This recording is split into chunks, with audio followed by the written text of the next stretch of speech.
with your main Chip Washington. When it comes to information, the main got an arsenal. Bring you up to speed with what you need. He's the local and nationwide news feed. Let's talk about it. Dialect to do something about it. Chip got the flow wide open if you got questions about it. Man, it's the show that brings you to your raw. To solve all problems, it starts with real talk. Real talk.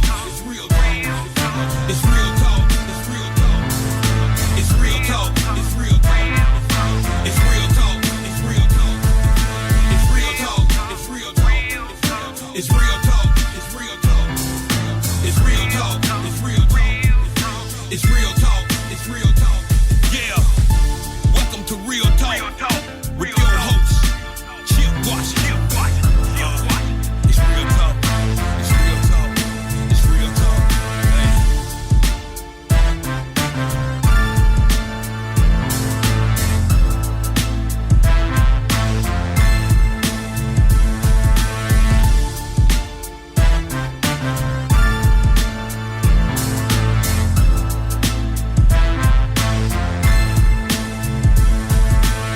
And here we go on this Monday. It is May 9th. It is straight up 6 o'clock, and Real Talk Memphis is on the air. Very happy to have you with us. I am your humble host, Chip Washington. Very happy to be here on this beautiful evening to an absolutely glorious day. I mean, we had temperatures in the upper 80s, and it's going to get hot.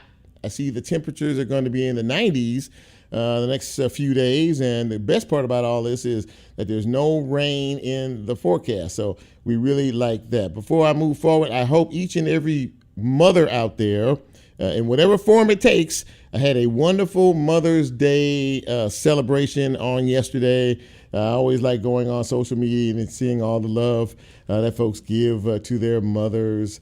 And I even wish Lola a happy Mother's Day. You know, her daughter comes in and visits with us from time to time as well.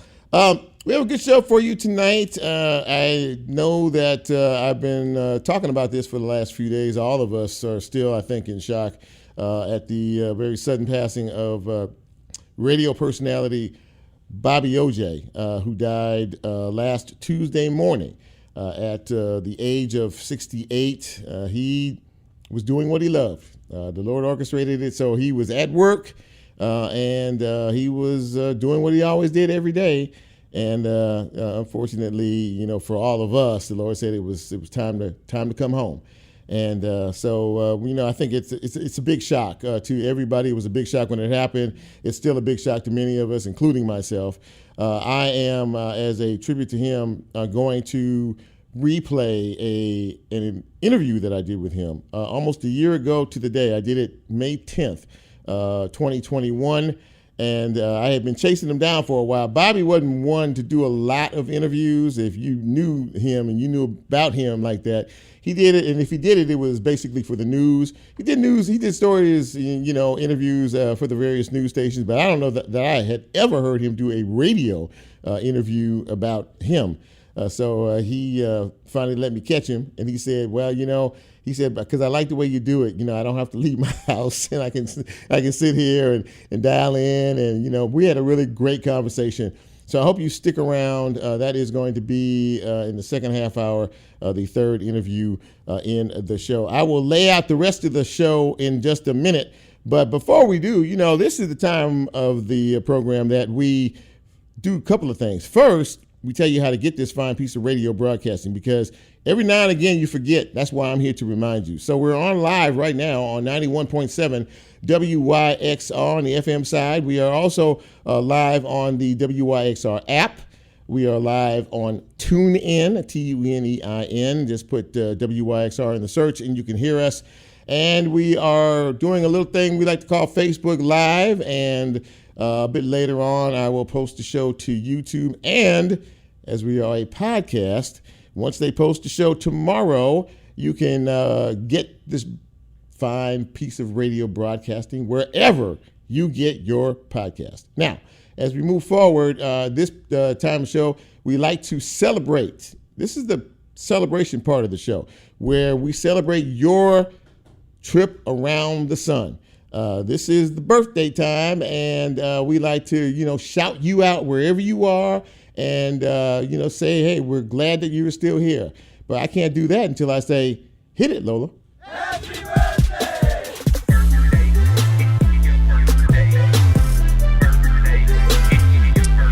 Happy birthday, happy birthday, happy birthdays going out to Vanessa Trotter celebrating today. Happy birthday. E.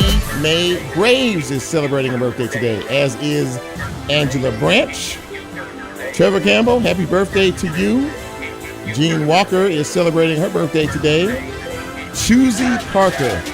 It's not a misprint. I'm reading it right. Her first name is actually Chusey. Probably, Anyway, Kenesha Rogers is also celebrating a birthday today. And W. Ann Bridges is celebrating her birthday today as well. And to each and every one of you, and to those who I may not have known or mentioned, congratulations. Happy birthday to you. Happy making it another trip around the sun day to you as well. And we are looking forward to being with you next year, about this time. And we can do it all over again. Happy birthday to each and every one. Thank you, Lola. So, as we get into the news and notes of the day, again, one of the prominent deaths, Bobby O.J., 68 years young, died last Tuesday morning.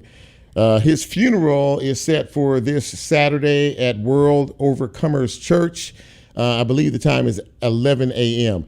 Now, I don't have any other additional details in reference to it, but if any of you do or any of you have heard, please let me know so we can, let everyone else know as well. I also want to, before I move too far along, I heard that in the graduation ceremonies that were held all over the state and all over the country this past weekend, this graduating class from the University of Memphis was one of the largest ever. It may have been one of the largest ever graduating class. So congratulations to the Memphis State University Tigers graduating class of 2022.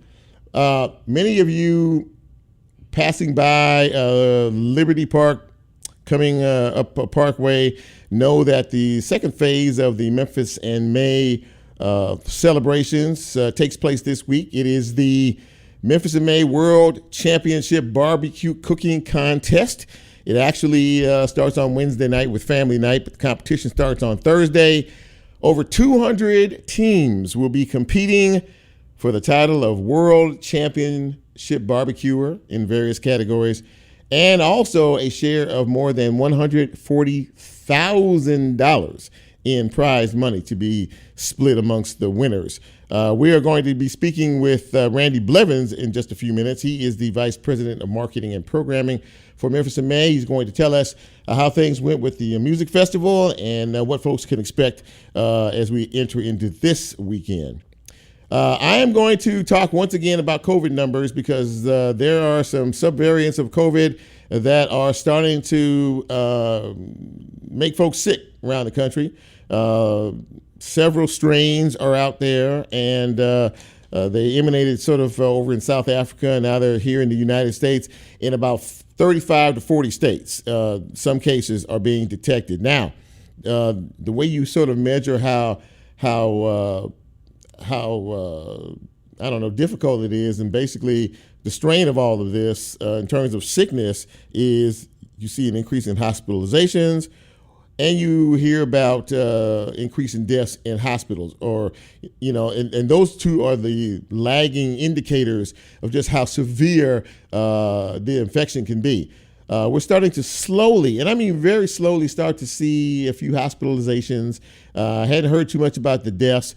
There is still a question of just how impactful this latest virus is in terms of the severity of illness. I do know that it's pretty high in New York City. They're getting to a red zone, and that basically means that they're going to have to start to figure out, do we need to start going back to restrictions? Do we need to have people start wearing masks again and things like that? So, I know this is a personal choice. It's a personal decision for you. I know a lot of folks don't want to hear about it, but if you've not been vaccinated, you really need to get vaccinated. And any kind of protection that you can get is better than no kind of protection at all. So we'll keep an eye on it. We'll keep watching it. A side note, Dr. Steve Thurkeld, who is an infectious disease specialist, who I have on the show occasionally, joined me a couple of weeks ago. And we were texting over the weekend, and he said, by the way, Chip, he said, your show was pathetic. He said, now we're starting to see healthcare workers getting sick as a result of these new variants starting to move into the area. So just be careful out there.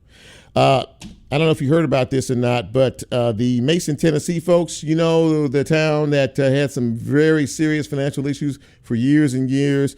Apparently, they have reached an agreement with the state comptroller's office to start to work out a plan for their financial status and turn things around.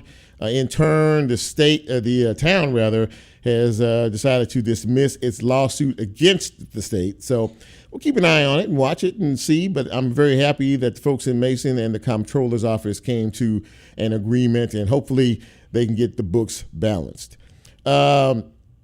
By the way, before I walked in here, I always like to see if there's any breaking news. Well, breaking news, many of you heard about the escaped convict and the corrections officer who was with him. Well, they've been on the run for 9 days, and they were caught a short time ago in Evansville, Indiana, after a car chase. They apparently crashed out. The convict is arrested.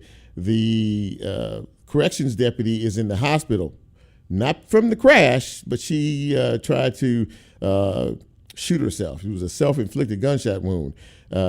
So we'll see where all that goes, but they have been captured, and they are now on their way to a very, very long prison sentence.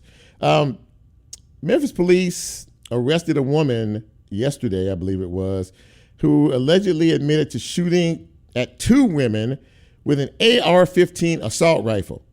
She shot at them from inside of her house. She saw them walking down the street, and she decided that she would open her front door and she would begin shooting from the inside. Now, her name is Jasmine Rice. She told police that she bought the high-powered weapon off the street for $200. An AR-15 assault rifle she bought off the street for $200. She did confess to firing 4 shots at the victims. Luckily, they were not hurt or injured. I'm going to shift gears to basketball. The Grizzlies play tonight, Game 4 against the Golden State Warriors in San Francisco. Golden State is up 2-1. John Morant is injured, and he won't play tonight. The Grizzlies are being real coy with this injury. It's a knee injury, and from all indications, he won't play tonight. He may not play for the remainder of the series. We'll know more about that as time moves along. But I'm sure there'll be some great watch parties tonight, as there have been ever since they started this thing. And so let's root the Grizzlies on and see what happens. Now, I don't bet horse racing. This past Saturday was the Kentucky Derby. I don't bet horse racing, but if anybody had the winner of the Kentucky Derby, which was Rich Strike, at odds that were 80-1. 80-1. Everybody was shocked. I mean, they were so. I think the horse was shocked. The horse might have passed out. I'm not exactly sure what might have happened after the race, but that horse won, and it was Rich Strike. And if anybody had 80-1 odds, it was a Rich Strike for somebody. That's for doggone sure. So I think I'm going to wrap up the news and notes segment of the program here. And when we come back, we're going to talk a little bit about Memphis in May, where we are so far, what has been happening, how things are going, what we can expect this week. We're going to be speaking with Randy Blevins in just a minute. This is Real Talk Memphis. I am Chip. You know who you are, and we coming right back.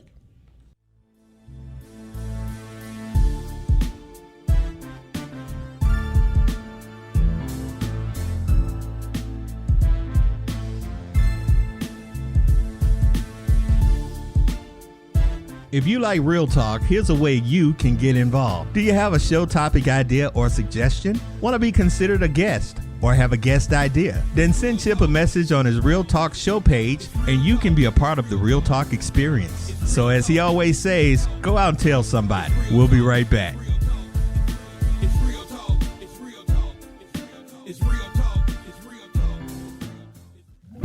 We're getting funky this go-round with the High Rhythm section and their 1976 LP, On the Loose. Grammy Award-winning producer Boo Mitchell and High Rhythm band members, the great Leroy Hodges, Archie Hubby Turner, and Reverend Charles E. Hodges will come along to commemorate the album. Listen to this Memphis funk masterpiece like you've never heard it at the state-of-the-art Memphis Listening Lab. WYXR's Stereo Sessions presented by Nexair and Mempho, featuring High Rhythm sections On the Loose, is sponsored by Orion, Duncan Williams, Archer Malmo, Fat Possum Records, Memphis Listening Lab, and Via Productions. The event is powered by a grant from Humanities Tennessee. Thank you very much. RSVP at WYXR.org.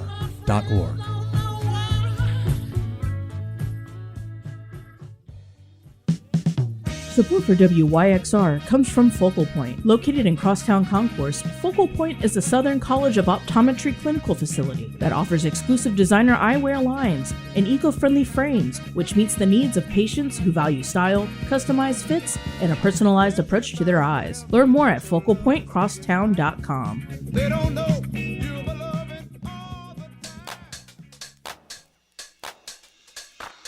The Orpheum's 2022-2023 Broadway season brings you powerful stories and powerhouse performances. Season packages include all 6 spectacular shows, the opportunity to add 2 incredible season options, and exclusive VIP perks. Learn more at orpheum-memphis.com.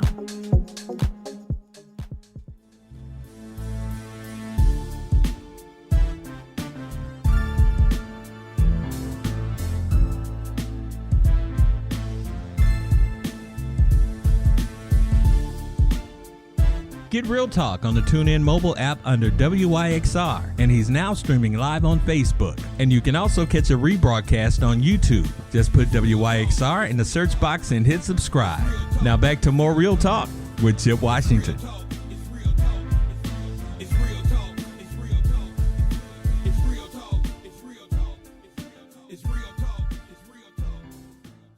And welcome back to Real Talk Memphis on this beautiful Monday evening. Chip Washington with you. Glad to have you along for the ride here on Real Talk Memphis. And of course, after a 2-year absence, one of the biggest music festivals in the country had made its return to Memphis, Tennessee. We had the music festival a couple of weeks ago, and it looked like a lot of fun. A lot of folks were out there enjoying themselves, having a good time. Phase 2 of it starts this week. And if you're going to be soon smelling the waft of barbecue in the air. And to join me to talk about this is Randy Blevins. He is the Vice President of Marketing and Programming for Memphis in May. And Randy, good to have you on the show. Thanks for coming on. Glad to be here. It's barbecue week. It is barbecue week. Yes, sir. Absolutely. Before we talk a little bit about barbecue week, and I know there's a lot coming up, take me back to a week or so ago. Of course, it's been 2 years that we all suffered with COVID and did not have the event happen. It made its triumphant return. And from your view, from your perch, your perspective, how'd things go? I think it went really well. You're right. We were without the Memphis in May Beale Street Music Festival for 2 full years. And it was sorely missed. Everyone had a really strong appetite to see live music again, and particularly our Beale Street Music Festival fans eagerly jumped on the tickets right away. It was really nice to see everything come back together, to see the stages filled again, to see A-list artists performing in the city of Memphis again in May and the springtime like we've always had. And it just felt good to be back. You know, one of the things that I enjoyed more than anything else really was walking around the festival site and seeing people just enjoying themselves, walking from stage to stage, stopping and buying a pronto pup or something, and not really being in a hurry, just grooving to the music and enjoying themselves. You know, that's what it's all about, and it was great to see that come back again. Absolutely, man. I did not go down, but I did, watch it on the news and see a lot of the highlights of it. So, how many is it too early to make a determination as to how big the crowds were, or total cumulative crowd estimated for the Music Fest? Well, we always tally up everything at the end of the festival. So at the end of May, we'll provide a comprehensive review of how everything went, event to event. So we had to shift gears, obviously, not only coming back after 2 years, but shifted locations to Liberty Park. Talk to me about the logistics and how you feel things turned out. It looked like everything went pretty smooth to me. It went really well. We have a different configuration over here. There's a lot of discussion about that, but in reality, it's not that big of a deal as far as the difference is concerned. We still have 3 big stages, one giant blues tent, rather than being configured one right after the other up and down the beautiful Mississippi River. They were configured more in a giant triangle or a square. So the elements are all still there. It worked out quite well. With a new venue and a new facility, there's a learning curve with that. Sure. The Liberty Bowl Fit folks were excellent to work with, but when you bring this many people into a new site, you learn what the public really likes to do. Yeah. And the public will do what it wants to do. And one thing we learned was that everyone likes to come in off Central Avenue. And consequently, I can tell you that for the barbecue cooking contest, use the Southern Avenue gate. No line, no waiting there. So, we've reconfigured some things to try and help guide the flow of the crowd as they come and go. We are speaking with Randy Blevins. He is the Vice President of Marketing and Programming for Memphis in May. And Randy, the next big event, which is almost becoming, maybe it is the preeminent barbecue cooking contest event in this country, kicks off on Wednesday. Tell us a little bit about what we can expect in this 2022 version. Well, I can tell you it is the World Championship Barbecue Cooking Contest, and it is the preeminent and has been the preeminent barbecue cooking contest for decades now. Memphis in May World Championship is the Super Bowl of swine. It is the king of all barbecue cooking contests. And what we've done is we take basically the Beale Street Festival site and flip it from being 3 stages in the big blues tent to basically a giant neighborhood.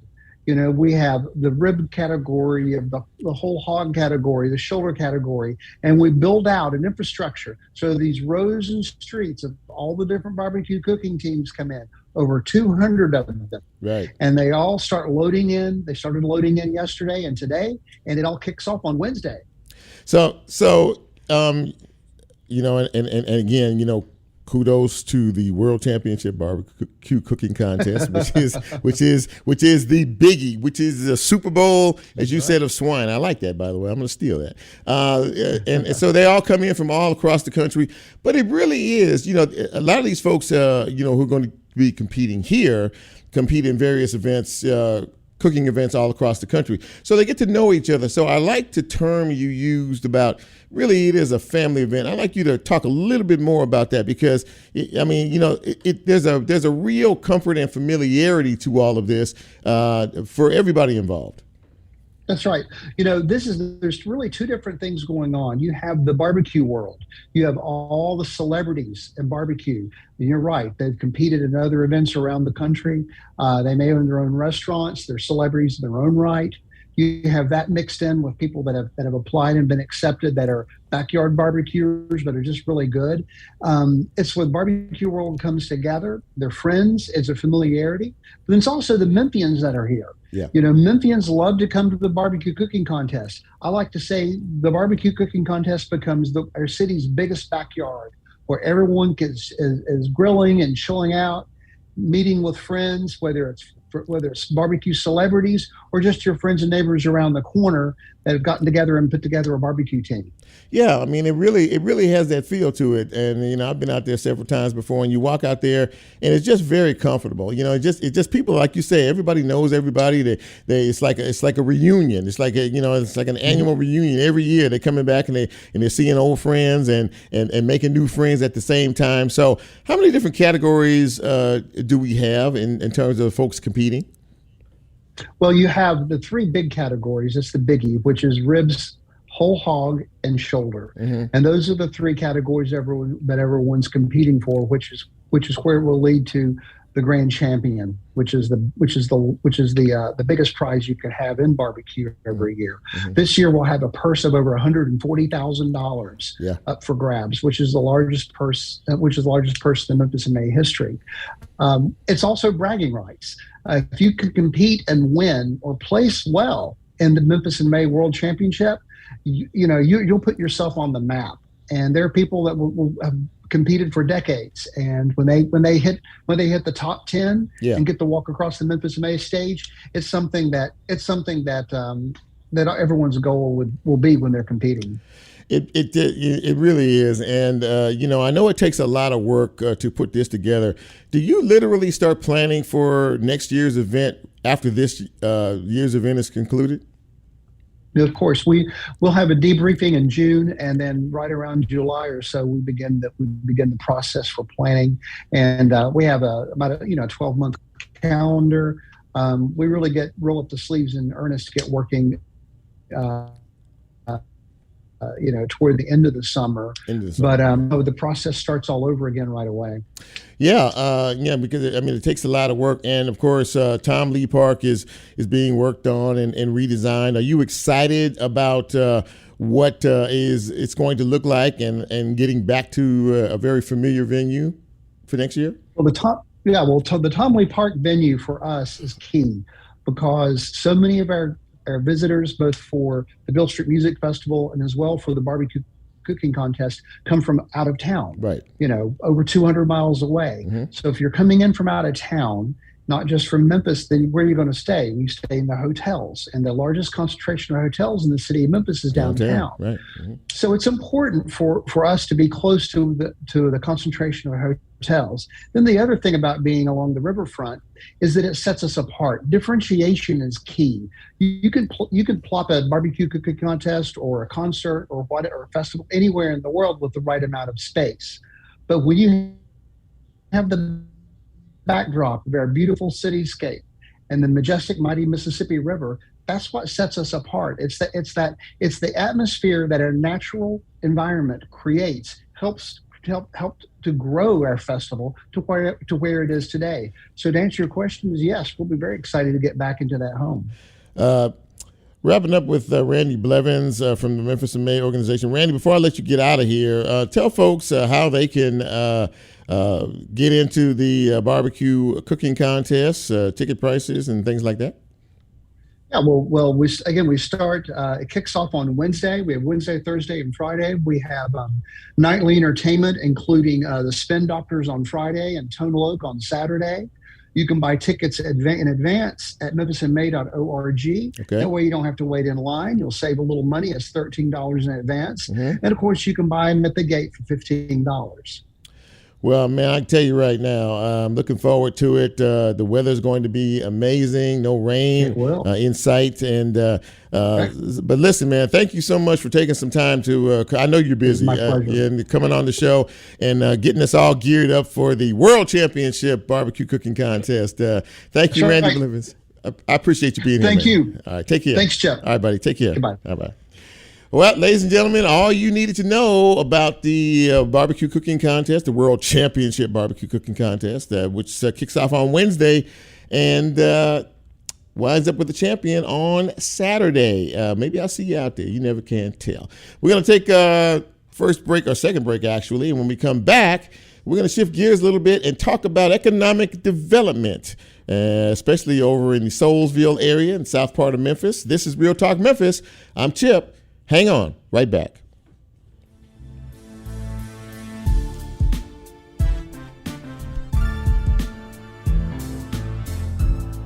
There he is. Jeffery T. Higgs, how are you, sir?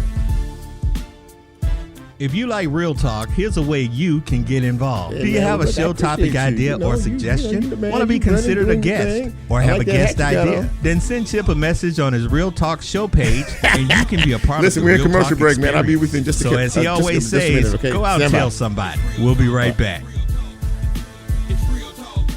Oh, I was going to say before my senior moment kicked in that we have had over 100 views The Orpheum Theater Group presents Mending Hearts Camp, July 11th through July 26th. Mending Hearts is a performing arts day camp for young people who have experienced the death of one or both parents. Surrounded by a community of peers who have experienced a similar loss, campers explore their creativity through a variety of performing arts and community building activities. Information at orpheum-memphis.com/mendinghearts.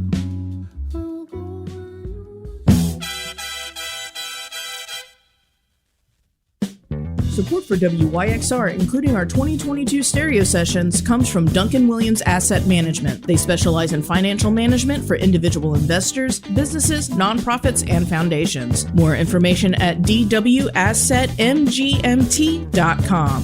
Put your money where your mouth is. Or you ain't saying nothing. Support for WYXR comes from the Orpheum Theater on Main Street in downtown Memphis. Live Nation presents Rainbow Kitten Surprise Thursday night, December 8th at 8 p.m. Tickets are on sale now for Rainbow Kitten Surprise at livenation.com. Sugar City, come home.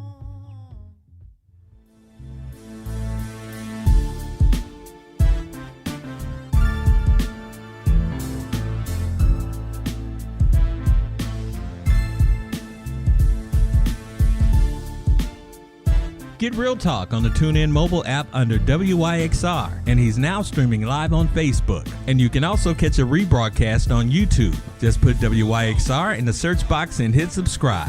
Now back to more Real Talk with Chip Washington.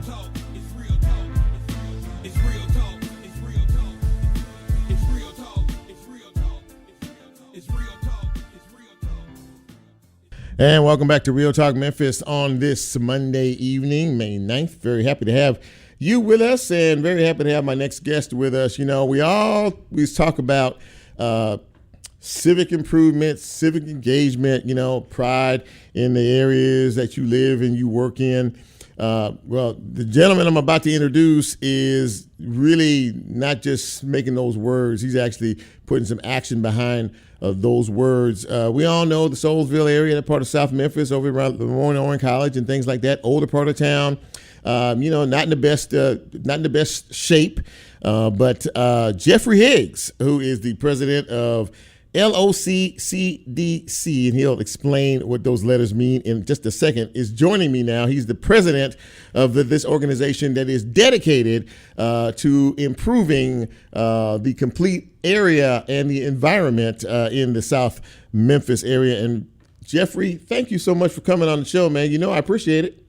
Absolutely. Glad to do it, man. Glad anytime we can talk about community development, you know, I'm all in. It's a big thing, man, and I know how busy you are.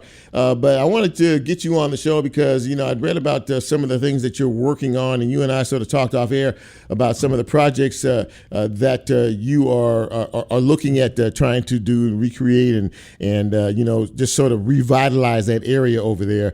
Tell us, first of all, I know that you're a product of that neighborhood and that community over there. What made you decide that this was your mission and something very important to you? And probably a lot of your listeners won't know about this, but I grew up in the Fowler homes. Okay. It was Joseph A. Fowler homes. Yeah. On Mason Street, right down the street from Mason Temple. Mason Temple, yes, sir. Yeah. And as a little boy, man, I remember 1968, and it was raining that night, and we was out there hustling, trying to make money, parking cars, because when the convocation with coaching used to come to town, that's how we made money. Yes, we sir. could afford Yes, for sir. parking cars. Yes, sir. And so I go back a long way with 3126 Chip. I went to La Rose, didn't get to go to Booker T. Washington, but went to Southside, graduated, left, came back, enrolled in Lemoyne Owen, which is in that neighborhood, and just got a rich history over there, and it's a neighborhood in need of a lot. Yeah. And with a lot of history. And so I was working in another state, and the CFO at the college called me because we used to work together at a CPA firm. He said, "Hey man, we need somebody to come back and revitalize our CDC." And that was in '99, and we've been rocking and rolling ever since. So you have several projects that you are working on at the same time. Kind of give us a brief overview at some of your priority contracts at this time. Things you're doing. Right. Yeah. So one of the things we're real excited about is the 38126 Innovation and Technology Center. Okay. Everybody know about the four-way grill, all right? Yes, Y'all sir. can't wait Thursday so you can go eat. That's right. Well, when you're over there this Thursday, if you look right across the street, you're gonna see this big empty spot of land.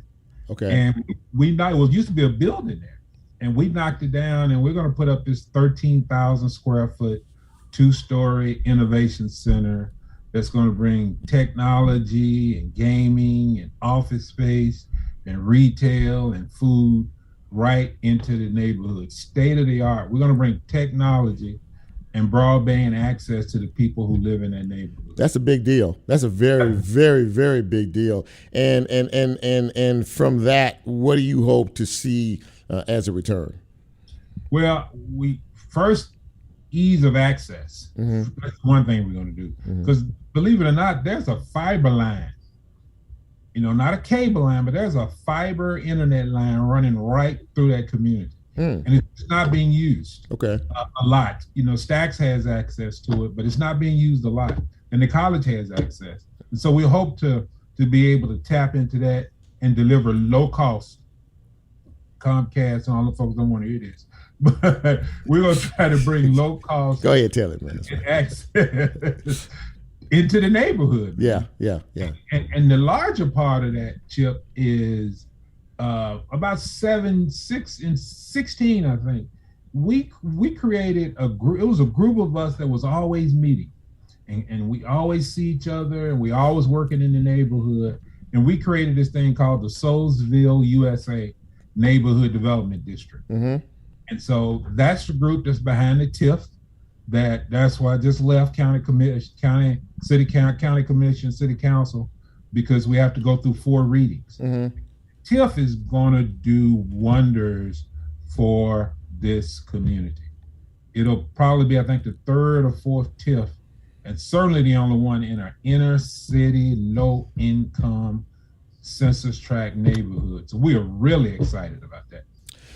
In case you just joined us, ladies and gentlemen, we are speaking with Jeffery Higgs, and he is the president of the LOC CDC, and basically what they are trying to do is completely redevelop the Soulsville area. And Randy, I was thinking about this. Jeffrey, I'm sorry, I was thinking about this over the weekend. What does Soulsville mean to you now, and what will it mean to you once you get your projects up and moving? Right. So first of all, we got to get the name right.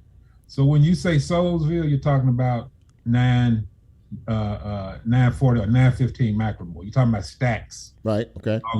So you have to put the USA on the end of it. USA. Okay. Yeah, you got to put that on the end. I'm sorry. No, you and I both will be getting lawsuits from California. I don't need that. I have no money, so no. Beanie Parker would be mad with us. I got you. Soulsville, USA. I'm sorry. You're right. And anybody can use that, and that's the neighborhood. And really what it means, it's just a neighborhood, man, with a lot of tradition and history. Yes, sir. Think about it. Maurice White came out of this neighborhood. Mm-hmm. Richard Pryor used to walk down Macklemore when he was recording at Stacks. Lamorno in college, 160 years. That's right. And so, that's what it means, man. It's the culture, the history, the civil rights history, the 4-way grill, Miss Cleaves up there. That is Metropolitan Church. Yeah. It's the history, and we have to preserve that history. And that's what it means to me, man. Well, you are clearly, on the right track as pertains to, where you are and the progress that you are making. Before I let you go, is there a timetable to the various levels or steps of the progress you're trying to make? Well, we are going to try to be coming out of the ground this summer with the Technology Center. Okay. Chip, and I'm not the only one. There are about 4 or 5 board members of the SNDD. And they all, Lamorne is on there. SMA with Commissioner Reginald Milton. Yep. Knowledge Quest right down the street. Yep. The Firehouse. Rebecca Hutchinson, Attorney Kimbrough. So there's a lot of there's about 5 of us, and we got projects. One of the knocks, and I know you got to go, but one of the knocks against our TIF was we didn't have enough projects. But we've got projects just waiting to be able to take advantage of the TIF. So I think over the next year to 2 years, people are really going to see a transformation. We've done a lot over there, with the town center and Stacks and College Park. But I think over the next 2 to 3 years, you're really going to see a transformation. And it's by people that look like us, not to exclude anybody, but we know how to revitalize our neighborhood. And we can do that without a lot of that G word. I don't use that. I know I know where you're going.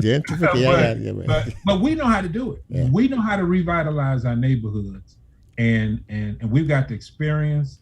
And when I say we, I mean a collective we, not just myself, because it takes a group of folks to do this. And so we're excited about that. Man, we're excited for you. Ladies and gentlemen, I'm gonna have Jeffrey back on the show as we start to move along, in terms of the progress and breaking ground and some of these amazing projects that you're talking about in terms of technology and really lifting that community, which so desperately needs to be lifted, and to becoming really something that we can be proud of and that can really be a showcase for our city. So kudos to you, my friend, for all the work that you're doing. Thank you, my brother. I appreciate it and glad to come back at any time. Absolutely. Jeffery Higgs, ladies and gentlemen. Jeffrey, thank you so much. Take it easy, and I'll talk to you soon. All right. Thanks a lot. Okay, man. Take care. Well, that was a really, really good, kind of a lesson as to where we are and where we are going in the future, which it sounds to me like the future, as they say, is very, very bright. We're going to take our final break of the show, and I hope that those of you who are checking us out right now will stay with us a few more minutes. I had said earlier that we did an interview with the great, legendary radio broadcaster Bobby O.J. about a year ago. All of us are mourning his passing today, and he will be funeralized this weekend at World Overcomers Church. I did an interview with him on this very radio station 1 year ago to the day tomorrow. We're going to rebroadcast that interview in its entirety because he didn't do many. This is Real Talk Memphis. I am Chip. We'll be right back.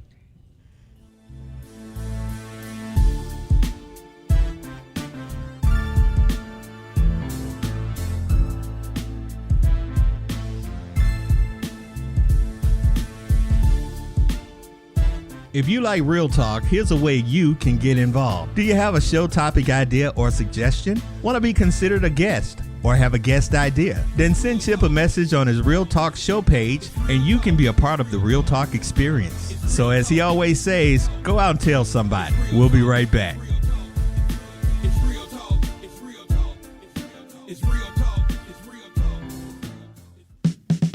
Support for WYXR comes from Focal Point. Located in Crosstown Concourse, Focal Point is the Southern College of Optometry clinical facility that offers exclusive designer eyewear lines and eco-friendly frames, which meets the needs of patients who value style, customized fits, and a personalized approach to their eyes. Learn more at focalpointcrosstown.com. They don't know. The Halloran Center for Performing Arts and Education, next door to the Orpheum, invites you to be the center of it all through live entertainment, arts education, community programs, and event spaces all year round. For more information, visit orpheum-memphis.com.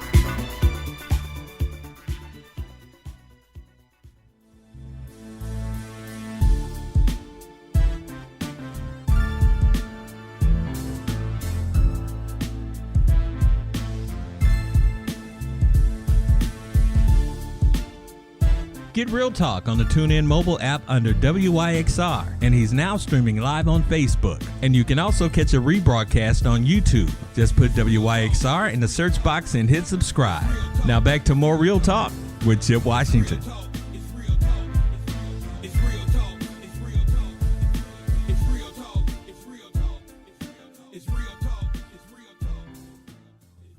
And welcome back to Real Talk Memphis. I am your host, Chip Washington.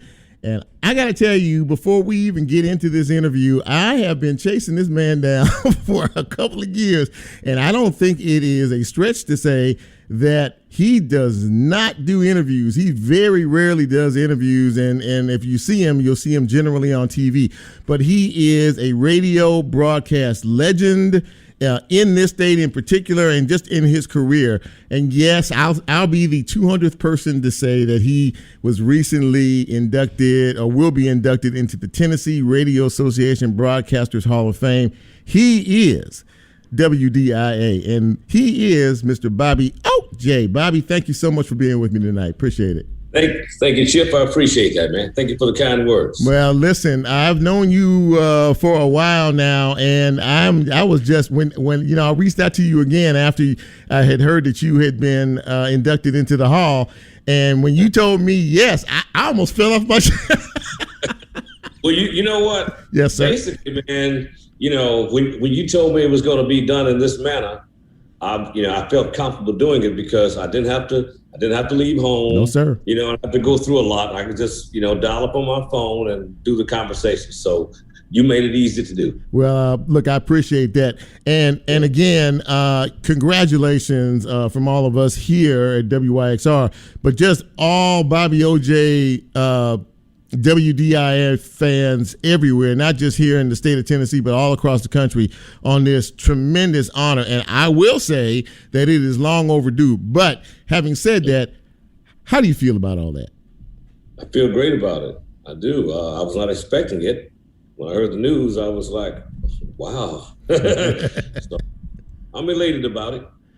It has been a long time coming. And I believe I heard you are the fourth WDIA radio personality to be inducted. Am I correct in that? Yes, it's Nat D. Williams, who was the first Black radio personality on WDIA.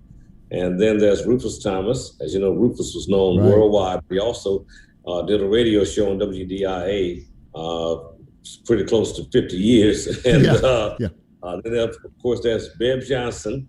And now it's Bobby O.J. But also, WDIA, the radio station, is in the Tennessee Radio Hall of Fame.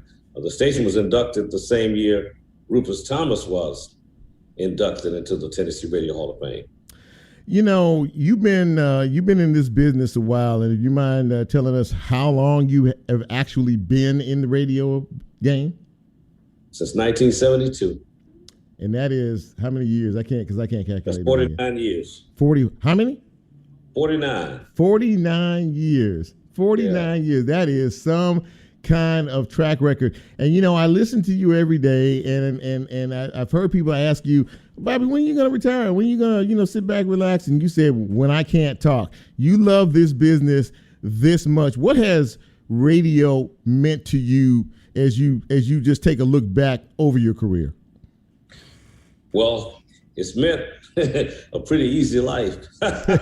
Okay. I'll take that. Listen, anytime you can do what you love for a living, get paid a decent salary for it, that's a great thing. I love to talk on the radio, but when I'm not on the radio, I really don't care that much for talking. Of course, yeah.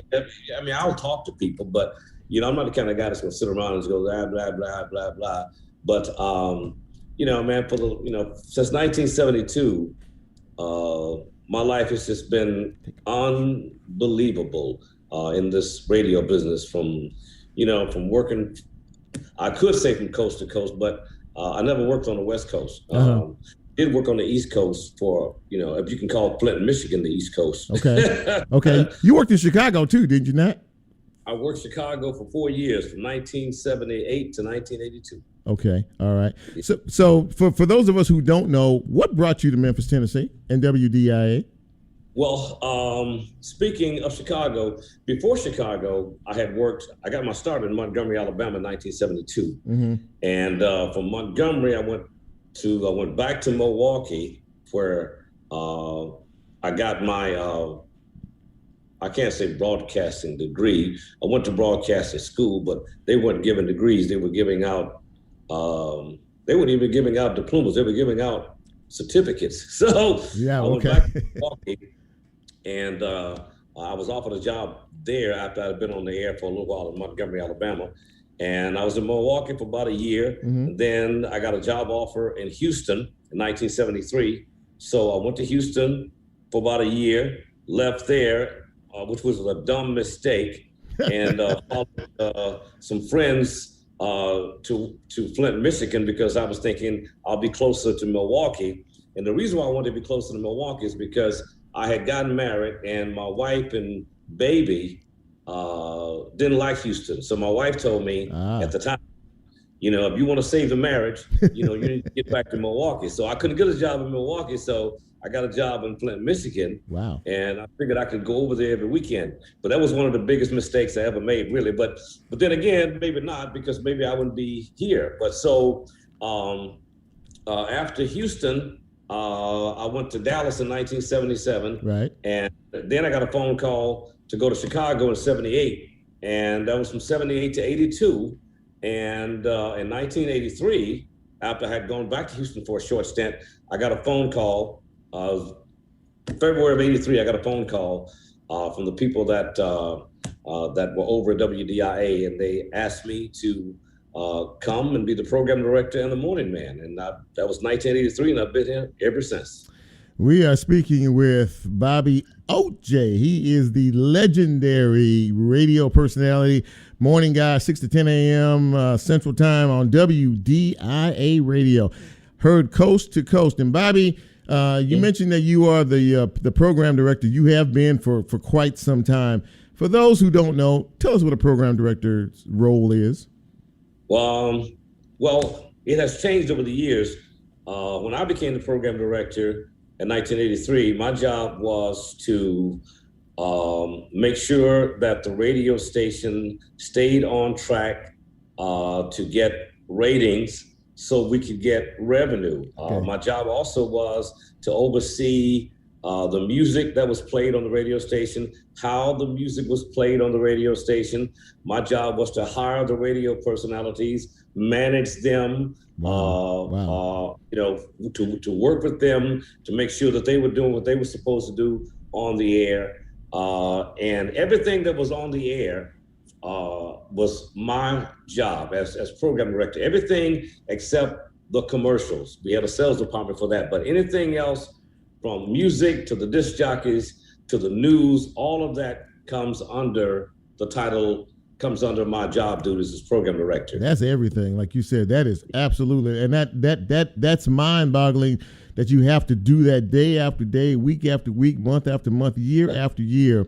Yeah, how has the role? I'm sorry, Bobby. How has the role of that role in particular changed as time has evolved? Well, about 20 years ago, up until about 20 years ago, the program director's job, some radio stations have program directors and music directors.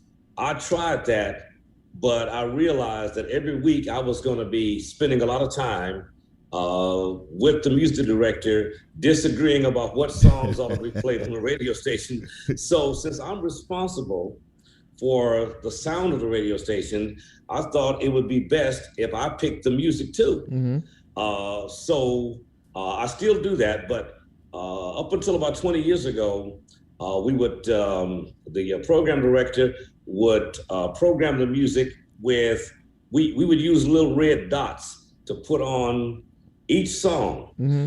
And we use a blue dot maybe for the top, you know, for the songs that need to be rotated every 2 hours. Uh-huh. We would put a red dot on a song that has to be rotated maybe every 4 hours. And so, you know, every week, you know, sometimes every other day, you're changing the dots. On the songs, okay. On all of these songs, Okay. you know, you got like maybe, close to maybe 35, 40 songs that you constantly got to change dots on. Yeah. So every day you're running in the studio, changing this and changing that. Man. Then the other thing is that that's what happened. That's what we did up until 20 years ago.